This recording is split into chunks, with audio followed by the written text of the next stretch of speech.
ওয়ালাইকুম প্রিয় বন্ধুরা, আপনারা দেখতে পাচ্ছেন এটার ফলের নাম হলো জামরুল ফল। অনেক সুস্বাদু, অনেক মজাদার একটা ফল। এটা এটা কইতে আনছো ফলটা? আমাদের গাছ আছে একটা। এটা গাছ আছে।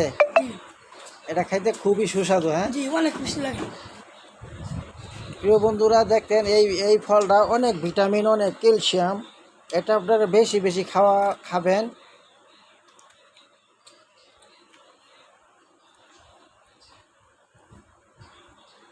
খাও খাও।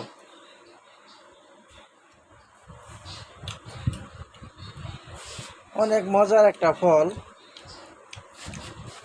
আপনার শরীরের ভিতরে যদি ভিটামিন বা ক্যালসিয়াম কমে যায়, এই ফলটা বেশি বেশি খাবেন। অনেক সুস্বাদু, অনেক মিষ্টি না? জি।